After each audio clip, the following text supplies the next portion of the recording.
I'm struggling and I just want to know, do you want me to keep going? Because you know I'm worn out, but I will continue to do the work that I believe you've set before me. Hello and welcome to the Encourager Podcast, where we have encouraging conversations to help you joyfully harmonize your home and work life. I'm your host, Rebekah Scott. I'm a wife, mother, designer, coach, and author. I'm here to help encourage and empower you to confidently make decisions that work for you and your stage of life, whatever that might be. Hello, encouragers. On this week's podcast, I've got a little treat for you as I have been reflecting in 2025 over 21 years in business. And so I decided that it would be time to kind of have probably the word is not tell all, but just sometimes when you've been in it for that long or been in anything for that long, and I'm sure you guys can relate to this, sometimes you forget the beginnings or some of the hardships, or you remember them, but you don't want to think about them. It's like moving on. And I have had a lot of business hardships, if you will, but a lot of victories and successes as well. And throughout the podcast, I share frequently, oh, guys, don't do this. Or, guys, this is really, really working and moving things forward. And so I brought on one of my favorite guests, Ellie Saxer, to be the host of the Encourager podcast today to ask me some of those questions so that we can reflect together. And I hope that by the end of this, you can take away some things of how to, maybe it's scale your business, maybe it's grow your family, or maybe it's just doing both of them with a lot more grace for yourself and a lot more faith in a God who sees you fit to do both. And so that's what I'm hoping you walk away with today. Welcome, Ellie. Hello. Thanks for having me. This I am looking forward to quite a bit. The more I get to know you and know more about what you've done in your business and your life, the more I love you, but also the more it challenges me and encourages me. So I'm excited just to learn more as we walk through some of these questions and a conversation. Okay. Well, I'm sure we'll learn something. And have fun along the way. Yes. Of course. Yes, of course. Well, first and foremost, congratulations to being in business for over 20 years. I know that's not always what we set out to do, but we just keep following God's direction. And it's not typical that a handmade maker's business can withstand 2 decades, right? And still be something you are hand making. So that's something just to take a moment and just praise and thank God for all that he's provided through that. So Is there something, when you think about it, when your business first started in I would say teens, but your 20s, yes, that maybe was wrong or you had to unlearn? I'm going right into the deep right away. Well, the first big aha I had really, really, really hurt. And actually there was 2 of them. One gal, and I still remember her name. I'll just use her first name. Amanda reached out to me on email and said she would never buy something from me because I'm always sitting in the back of the booth and I look really mean and something to that effect. And I was like, what? What? And the thing was, oh man, it hurts so bad. It hurts so bad to read that thing, but that was the truth. I was not necessarily in the back of the booth. That might have been an exaggeration on her part, but I did hang out in the back because I wasn't confident enough in what I was making. I couldn't believe that I would make something, charge money for it, and someone would actually want to buy it at a fair price. On the playground, I could charge $5 and people would eat it up, right? But when I actually charged something that was valuable and I knew the amount of work and I knew the numbers, then I was like, oh, are people going to buy it? And so it was probably more of an insecurity that sat me in the back of that booth. And so when she called that out in me, gosh, that hurts so bad. And I told Nick and I was sobbing. And then I just sat with it for a couple of days. And then I realized I can let that set me back and then be done, which would be an exaggeration. Or I can learn from it because it is feedback that is valid and it was constructive no matter how she delivered it. And I took that route and I was like, all right, I got to figure out how to get better at sales. So I downloaded books and I listened to podcasts and I figured out people that I love in sales and watched their positioning and how they talked about things. And then I think more or less through some prayer, really realized wait, I love doing this. Why don't I want to talk about this?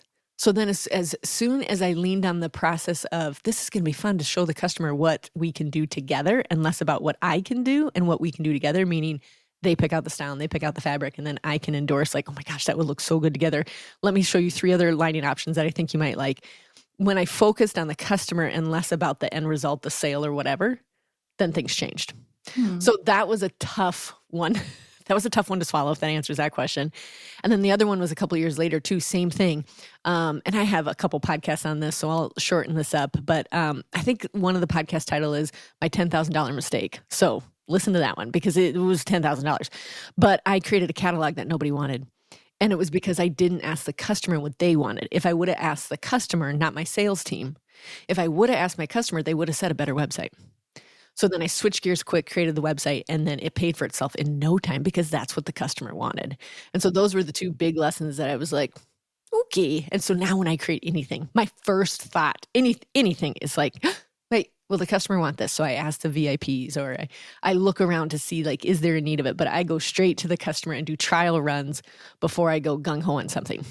I am having a really hard time wrapping my head around the fact that you were sitting in the back of your booth, because now anybody who knows, you're almost going to trip over her as you walk by, the excitement that she wants to greet you with and just chat and talk. Yes. So, yep. Obviously you took the feedback and grew exponentially. I did. I did. Painful, but it's so worth it. All things. So it's the personal growth, right? Like that's a tough thing to do. So that imposter syndrome, even though I don't think that was a term back then. I mean, absolutely, I'm struggling through all that. 1,000%. Yeah. So obviously you really took that feedback. Is there a decision that you can remember really early on that you made that you're really grateful for today? Oh, always that I was like, I want to have children and I want to sew and I want to stay at home. And within 5 minutes of having my first, I looked at Nick and I said, I think I want to have a lot of these. And he just remembers that phrase. So I don't remember that, but he says, I know you said that. Also because Nicholas wanted a lot of children. But anyways, and so like the business actually started before Gus. But then my whole goal was like, oh my gosh, I just want to sew like my mom got to do and have these children right around me. And then, of course, the business side of things, like, okay, having to grow it, the same thing. But that has always been my original vision and my original thought is like, I want to sew at home and raise babies. And that's what I've been doing. So anytime anything came about that was like, do you want to change gears? Do you want to have them mass manufactured? I could think about it. But then I was like, nope, that goes away from me being able to be at home. Do you want to have a large studio in Sioux Falls? I've got some spots that be available for you and you could set up here. It's like, nope, that's not back to the original. I want to stay at home and raise babies. So. And that has continued to stay true. Yeah. And how you get and all the multiple directions you get for all the kids and all the things that they do blows my mind. I mean, like we have systems for your business and systems for your family, and they work because I see you do it day in and day out. And I've been practicing for 21 years, so pretty good at it now. But guys, very capable of faults too. Let's not, I'm not perfect by any means. So think about, like, you've just been reflecting back on those 20 years. Like if you were to turn back and encourage your 20-something self when you were starting everything, what would you say to her? Well, first of all, I would say the phrase that my mom said to me since the moment I was born, I swear, is, Rebekah, enjoy the journey, not just the destination. And she was so right. And so I would tell my 20, I would cup her face and I would say, you did it, kid. You are a designer, even in the Midwest, because that was one of my discouraging thought was, well, if you want to be a designer, which I've always wanted to be, you can't do that in the Midwest. And I'm a farm kid and knew I wanted to marry a farmer. So I did it. So I would tell her, listen, you're going to do it and you're going to stay at it and you're actually going to be pretty darn good at it. But I just want you to remember to enjoy this process. Let's not only think about the destination. So for me, the destination was like finally proving I was a designer and like striving and those kind of thoughts as a 20-year-old does is like, okay, I'm going to build it. I'm going to build it, blah, blah, blah. And just tell her to focus more on the process of it and the fun thing of just hiring one employee and one seamstress and having one more kid, enjoying that process a little bit more. That's a very good conversation to have and almost not a bad one. Just keep telling yourself. Oh, for sure.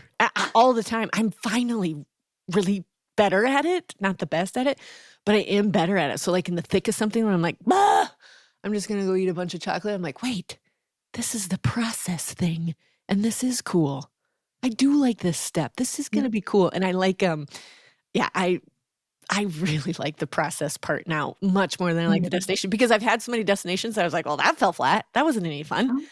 So, but the process part of developing the product or writing the podcast was the more fun part and not just the destination. But I had to learn that and I had to have data, to like reflect back of like, why is this not as high as I thought it was going to be, this destination and going, because the high part for you is actually selecting the materials or the actual writing process of it and the prayer process before you deliver the podcast message or whatever. And so that has helped me to enjoy the process more. But I do love a destination. Our moms must have had the same saying tattooed on their arms, because I heard that often. You did. I am not good at it, but as I've watched you, and I, just for the last several years, you are so gifted in enjoying the process. You're so gifted and I think the reason you enjoy it is because you enjoy being challenged. You want to grow, you want to learn more, you want to try more. And you're really you're always pushing yourself to that very limit, knowing this is where God's led me and I don't have to have any fear. And it's just amazing to watch that. So the resilience and the grit are definitely along for the journey. You know what I think, Ellie, is I'm reflecting back on when we went skydiving together, because remember I told you listeners that we would do that. And my reflection point after that too is like when we got dumped out of the plane, more or less, we did not have any choices. Like I kept thinking like the movie scenes where you're standing on the edge and you're like, okay, are you going to go or not? You didn't. Like the guy is behind you, the guy or the gal is behind you.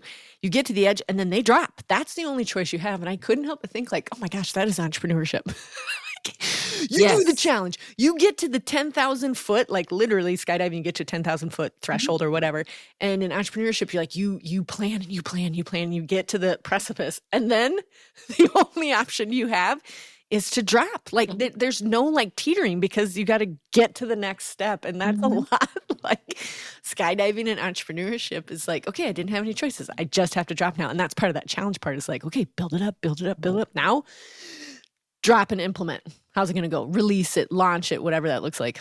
Yeah. Might be hard to breathe at times. Right. Oh my gosh. Yes. You might be trying to pivot in the air or run in the air, and your landing might stink and it might fall flat, but you'll get back up and then want to do it again. Right. Which is exactly what I did in the skydiving. I'm like, well, let's do this again.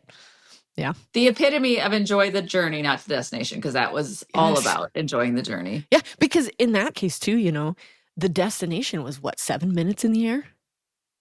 And so the journey part of it was like the 23 minutes on the way up. And think about how our journeys in life are like that too. Like we learn to enjoy the process, everyone. It'll help. It'll help with the life. So I'm curious, like when you're talking about skydiving, obviously it was successful because we both landed and we're still here today. Has your definition of success shifted from 2 decades ago to now? Slightly. When I looked at this question too, I thought the same thing. Is I don't know why, probably because I've always bucked the trend a little bit for what my version of success was, because they would see all the kids and all the sewing and they're like, I could blow this up if you would just blah, blah, blah. And I was like, wait, that's your version. This is my version of success. They're all around me. This is the best thing ever. I've got scraps and, so my definition of success was always staying at home and sewing and raising babies. That was success. So no matter what the number behind it was, didn't matter to me. It was like, nope, this is what I want to do. And so that has not shifted, like the vision or my version of success. But thankfully, blessedly, we have different scales that we're working with now when you do a business for this long. And so for me, still, like success is still staying at home, being available as much as possible, but we're normal human beings as well, for the kids, and making. And so the success for me still is like, are your hands on the fabric? That is where my heart lights up. Do I get to turn the light on in the studio closet and see all the fabrics? Do I still get to go through swatches? Do I still get to make kits? We've talked about this frequently too. I love mass production. And that is such a weird, unsexy term to say, but I don't think of anything without thinking mass producing. It is just innate in me. Making lasagnas. I made 4 pans of lasagnas last night because we're serving a bunch of people. Stressed me out? Nope, loved it. Why? It's mass production. I don't know why. And it's like, everyone else, like my girlfriends were like, oh my gosh, that seems so. And I was like, no, I love it because it's mass production. And I love surging on Monday mornings. I love my Mondays because it's mass production. And so success still actually pretty much looks the same to me. I mean, I could obviously, I'm a business owner, so I'm like, it'd be great if we could double our sales or even just increase them a little bit. But I still am like, yeah, but I still have everything I ever wanted. Which I think is a huge testament to that you just continue to have the joy and you continue to carry through. Because when you say like the double the sales or whatever sales goals are out there, whether you hit them, exceed them, fall short, that never seems to rob you of your joy and your drive, because your core that you've Yeah. defined has stayed true. And that's been a huge testament to me watching you. I've had so many years of doing it that even if I met the number, again, it was like, that was cool. And then the next day you have to try for the next number, right? What's next? And so I've learned like, wait, the process of getting that. And then I've had some fails, especially in the last couple of years with sales where I was like, okay, well, I've had years where I went way down to the dumps, and that's not great for your creativity or sustaining yourself or being a great mom, right? So I was like, okay, well, that wasn't as successful. What can I frame up from it? And what can I measure from that experience? So rather than measuring the sales from that experience, I would measure most likely, okay, we picked up 8 new customers. I'm going to reach out to them this week, tell them, show them a picture of what they designed and just say, I'm so excited for this. And then also in the last 10 years, success has been measured in the Encourager brand with coaching. And that is a whole new level of measurement because it's the impact that I can have with teaching them systems for their home and work life, for their weird or awesome skill. Meaning like mine is weird because it's mass production, but when I can see the woman light up when I'm coaching her about like, she wants to be a writer, I'm like, whoa, okay, let's create some time. And so we look at her schedule and we do all the things that I do in coaching. And that success rate is so, I can't even tell you the adrenaline surge I have after that when I can see her going, wait a minute, I can do this. So that's a fun success measurement as well. Listeners, when she says mass production, what she's not highlighting is you can ask this woman, why make bars? Why make lasagna? And she's like, well, think about it. And she can break it down cost per square.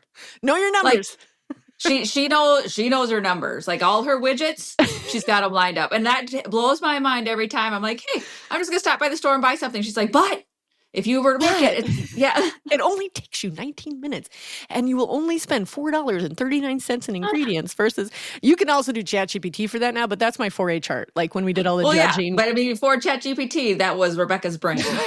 Like, we're not going to go out for pizza. I can make it for $6.12. So it's embarrassing too. The mass production and my 4-H judging skills sometimes flare their awesome head, I think, but they can be slightly creepy when people are like, did you just, I'm like, yeah, I just told you. Or the other thing that blows my mind, the thousands of customers and people you have talked to, tens of thousands at all the fairs, and you may not remember all the names, but you'll look at their face and be like, you purchased a Peggy in evergreen corduroy with a marigold zip. And they're just like, I'm sorry, what? You guys can't see this, but on camera, I'm telling her, no. Because it is so creepy. Sarah tells me, she's like, Becca, don't. And I'm like, but it was good and they liked it. And so I want to bring it up. I think that's a connection to what you do. And the fact that your hands were on that fabric, that product, and you prayed for that woman. I handled that purse for weeks before it got to him. And then as I was packaging it, I'm like, this is the coolest combination. How did she think of this? And then we say the prayer when we see the name. I'm like, yeah, it's sometimes creepy. I can't remember their first name always, but I'm like, you got a Peggy in navy corduroy, blah, blah, blah. So, but not always. So don't quote me, guys. And there's other times it'll just be. Now it's going to be a test. Right. What did I first buy? And there's like the day before. And I'm like, sorry, I don't remember that. But that's when you say, I'm now in my 40s. Right. And if that was 20 years ago, that's not fair. That's not fair. I don't remember what I wore yesterday. So these things just blow my mind when we're chatting. It's weird. It's just the fabric. It's the fabric is the common thread there.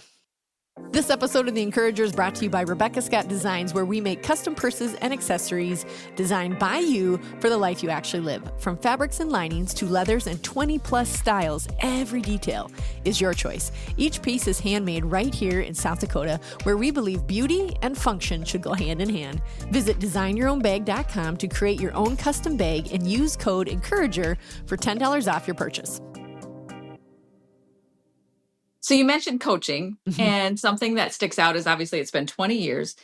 What rhythms or systems, and I gleam as I say this because I know that you have them, have sustained you across the different seasons? All 5 systems over and over, you guys. So, and if you've listened to any episode, you've heard them. The me system, how I'm taking care of myself. Food system, answering the question, what's for supper. Home system, creating a sanctuary. Family system, living the legacy that you also want to leave behind.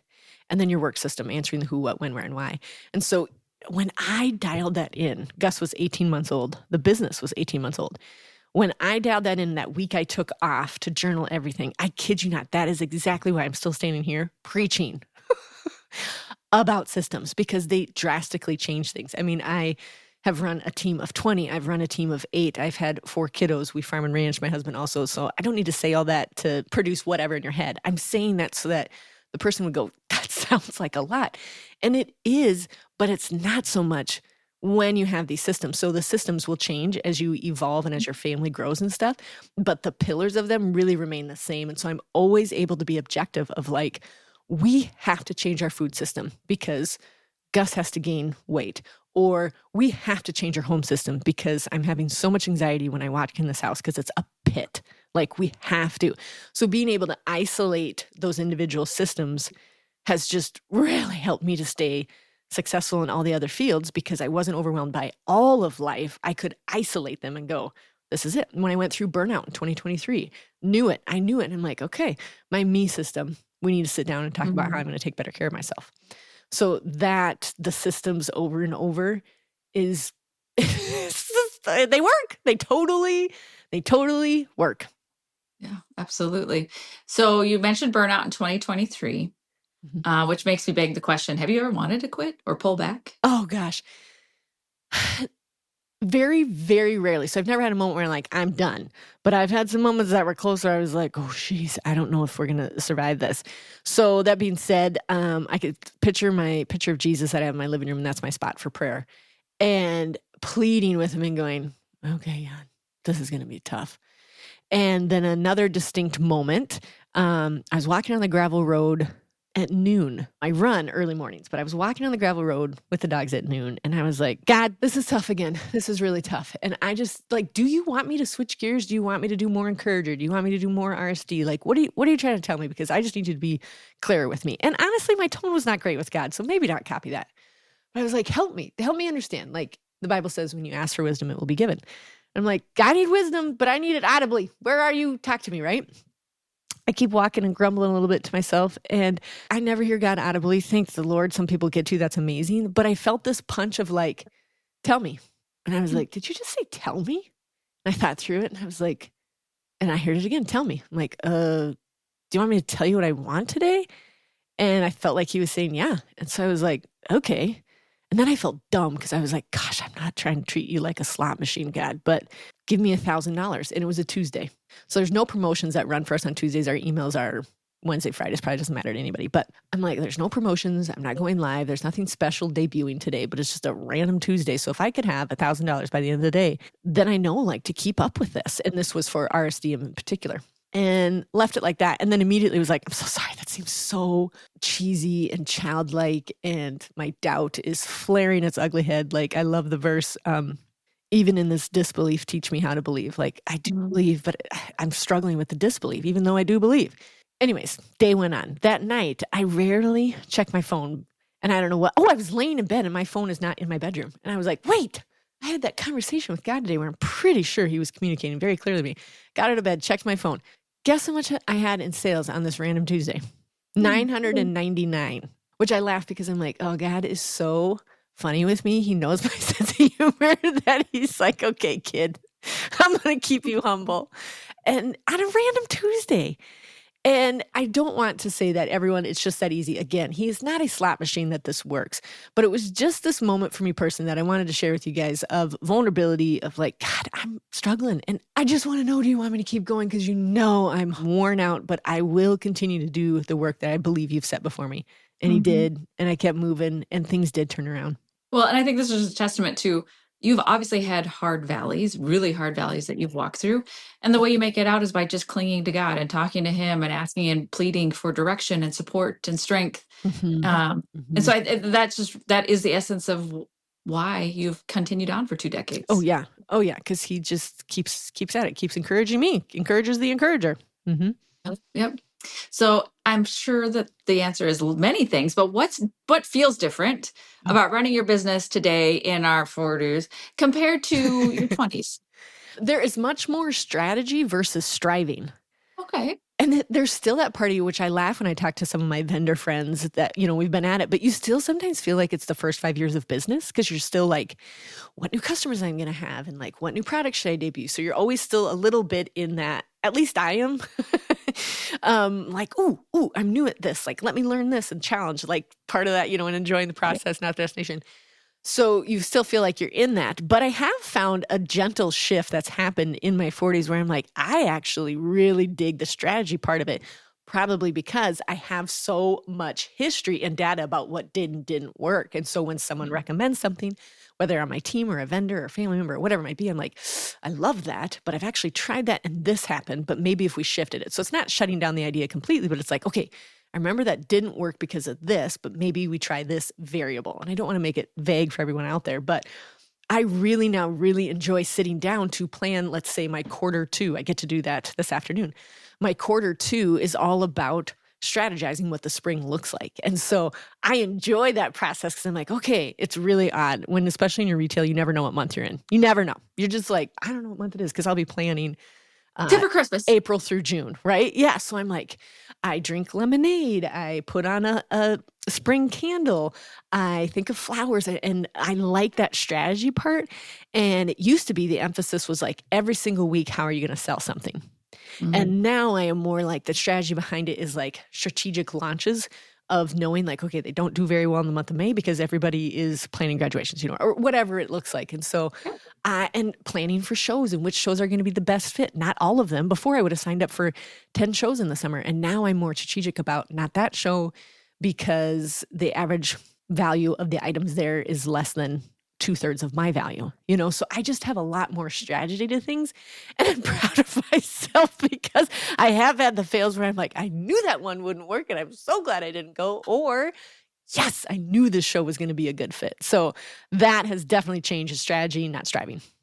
Okay. Mm-hmm. And I've only known you more in the last couple of years. And I mean, the strategy part, which is like talking dirty to me, is so much fun. It's so much fun to watch your process, to be a part of the process. And it absolutely is very strategic, which again, like you said, there's parts that's like, I'm still new at this, but I think that's your excitement. But also I think that's a really strong testament to the atypical nature of this maker business For sure. surviving for 2 decades, right? Yes.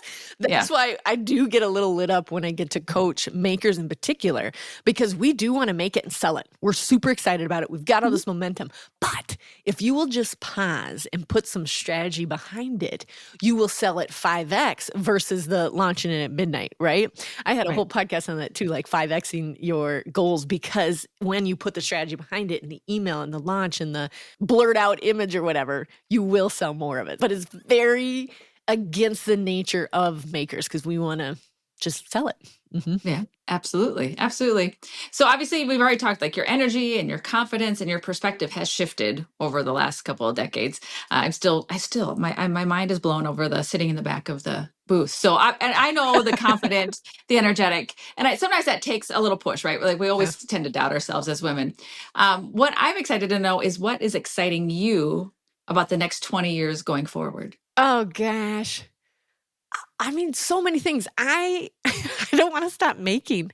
And so I get really excited, and this might creep people out too. I am the world's best people watcher. And I love watching how people are wearing their bags and how things are shifting in our worlds. Like, okay, are we carrying as much in our bag? Well, we're not, right? So I need to design some really cool, efficient, small bags. And so in that world, I love people watching and finding out what the latest trends are. I love watching the different decades of fashion come and go. And so I get excited about switching gears and stuff. Guys, this is what I'm super excited about right now. The 90s and the early 2000s are trending. Do you know what age that was? That was when your mom was wearing the denim applique snowman shirt. My mom was making them. You guys were wearing them. And I'm like, oh my gosh, kitschy stuff is back. And it's an American Eagle, and it's like a sweater with a cat on it that is almost crushed it. So all I got to say is I'm about to hit my prime. I am kitschy. Like, I love designing some kitschy stuff. I obviously have, I would say for myself, some beautiful classic designs as well. But if you want a gingham bag, I will deliver you a gingham bag. So I'm kind of excited about that trend coming back and this younger generation liking handcrafted. And I'm really liking this new note of people being a little more educated on the 2-day shipping with Amazon and the conglomerates is great and it's handy and we all have to use it. But we are all also paying attention to what does that do for my neighbor and what does that do for the local people here. And so people are more conscious of buying things, not necessarily locally, but outside of the big box stores so that we can build an awesome America and support our people. And so I'm looking forward to how that shifts when we get more educated on what it takes to make a product and that sort of thing. In the encourager world, I mean, podcasting has blown up. I mean, I don't know if you guys knew this, but there's a joke that says, what do you get when you put 3 guys in a bar? A podcast. And I was like, wow, that's kind of, that tracks. Like, that's kind of true. My son called me and he goes, Mom, how do you do your podcast? Like, how do you put it out there? I was like, I'm sorry, what? He's like, yeah, I want to know. And so I told him the platforms that I use and he goes, okay, I'm starting a podcast. I'm like, oh my gosh, awesome. This is so funny, you guys. He will never hear this podcast, but if he does, he'll laugh. What's the name of your podcast, Gus? Room 326. Oh, and then I told him the joke that I just told you guys. He goes, okay. And it hasn't launched yet, everybody. But I think it's actually going to be about sports analysis or something amazing, I think is what probably the word he would say. But I'm excited to see how the podcast world shifts as well. Will it continue to be a weekly thing? Will it continue to be series? Like some people launch a podcast and it's just a 6-part series. So I just like that platform. I love jumping on the microphone and telling you guys the systems still work, but let's figure them out for yourselves. And I'm really excited that in the next 10 years, how much or possibly that the encourager will become a bigger percentage of my work time than the RSD world, just in terms of, again, streamlining product lines and where I feel really passionate about and really led to. So I'm excited to see what the coaching world does in the next 20 years. Oh, and I cannot wait to see what happens as God works through you for sure. Guys, I'm going to say, I got to say something, Ellie, but I'm going to put it out there. Whew. I am going to build a solo cabin on my property. And I started walking the property only a couple weeks ago, but I've had this on my vision board for about 10 years. I've been solo retreating, as you guys know, every year. And it dawned on me that I want to be able to offer this to others. And we have this really cool place. And so I had to make some tough phone calls this week because it's actually not on my property. So I'm having to secure some things in family generations. But guys, it's going to happen. And I hope that some of you out there will get to enjoy the solo cabin and really dial in where God is bringing you. Yeah, absolutely. So, I mean, even that in itself is something you want to leave for others, but you're good at thinking about, not good, you're great about the legacy. And what is your vision? What is your legacy that you want to leave behind, not just for your family, but also your customers? That people would walk away from me with a renewed sense of joy of what they too want to accomplish. I read that in my obituary probably 3 to 5 times a week, you guys. And so anytime anyone leaves me, if I get hit by a truck the next day, that they would go, man, she just renewed something in me that I haven't been able to touch for a while. And so that's what I hope. That's my legacy. And hopefully created some really great kids that are also like that people walk away from them with a renewed sense of joy of what they too want to accomplish. Well, I can firsthand testament that is true for both you and your kiddos. I mean, when I leave the presence, I am flying high because of the energy is just ramping up against the rafters. The joy, the love, the encouragement, it's all there. But I definitely can see that as, and again, if I know there's a podcast on it about writing the obituary at this point in your life and reflecting on, am I living what I would want to leave for a legacy? It could be very powerful. Yeah. Well, before we wrap this up, I would love if you could pass on a piece of advice to the next generation of entrepreneurs. We just talked about we foresee there's going to be a lot of change, whether it's a maker entrepreneur, a different business entrepreneur, or maybe it's like your son who's starting a podcast as an entrepreneur. Yes. What would that advice be? Yeah. Treat it like an experiment and less of a goal. Ooh. So I've only been practicing this one for a couple of years here, but it has helped me to be more flexible in the process of whether it's the business model or the actual product. And so when you treat it as an experiment, you're going, okay, well, what am I going to learn from this? Your immediate thought is like, this is just experiment. I'm only going to do a small launch of this. Then I'm going to gather the data, figure out what worked and what didn't. I'm going to take the feedback because it was only an experiment. And I'm doing air quotes here, you guys. And less about like, okay, this is the goal. We're going to sell this many units and then we're going to take it to this level, or we're going to serve this many people and then we're going to do this. Treat every new goal or ladder or whatever you want to say in your brain of the business, treat it like an experiment. Then you're just immediately like, my body relaxes because you're more open to like, oh, an experiment means We have to gather the facts and the data afterwards of if it worked or not. Instead of thinking, oh, it failed or succeeded, it gave you feedback. You're like, okay, well, now we know to add a little bit more of this, to take away a little bit of this. So that's what I would say over and over is you treat everything as an experiment when you're starting a business and less of a destination or goal. I love that. Being a very geeky science person, Yeah. when it's an experiment, it's all about what can I learn? And I think Yes. that's so powerful. Mhm. So I love that advice. For those of you that are listening, maybe you've only listened to the Encourager podcast and you didn't know that the other side of Rebekah, or the 8/10 or whatever she's doing, she's at her sewing machine and she's praying over these incredibly handmade products, both genuine leather and anything you get to customize. And so if you want to make sure you visit Rebekah Scott Designs, but also maybe you're listening to the podcast, you're like, man, I want to leave her presence with that joy and that encouragement. Well, then there's coaching, whether it's one-on-one or group coaching. So I just implore you to pray over how to get more involved and be in this woman's presence. The laughter and the excitement that you hear on this podcast is just a small sliver of what you can gain in just surrounding yourself with her presence, because God works through her and in her in such a fierce way. And she's real. Like she said, she will talk about her highs and she will talk about the lows, because it's all part of the journey. So Rebekah, thank you for having me on. I know I learned a bunch, and of course I'm leaving this filled with just excitement and joy and can't wait for our next gathering. Guys, I hope it was informative for you. You took away some lessons that you can use. I would encourage you, like Ellie said, let's keep experimenting. And I want to know, what are you experimenting on? Because I would love to encourage you. Until next time, encouragers, we got this because he's got us. Thanks so much for tuning in. If the Encourager podcast has helped or encouraged you in any way, please subscribe to the show and leave a 5-star review. And then help us spread the message of encouragement and hope by sharing the podcast with others. Ready to build systems that actually fit your life and budget? The Encourager Academy is now available one module at a time, each just $39 and only 25 to 35 minutes per video. Choose the area you most need help in, your me, food, home, work, or family system, or dive into the mindset, priorities, and super skills that make all the difference. Each lesson is simple, actionable, and designed to help you create sustainable rhythms that bring peace, not pressure. Visit EncouragerAcademy.com to start your next small step towards harmony and joy. If you've ever wished someone could just sit with you, look at your real life, and help you make progress where it matters most, that's what my one-on-one coaching is all about.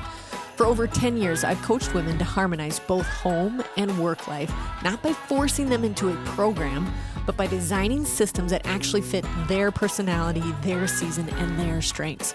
No cookie cutters, no overwhelm, just sustainable rhythms that help you finally see traction in the areas that matter most to you. Learn more or book your free discovery call at EncouragerAcademy.com. Let's make progress together.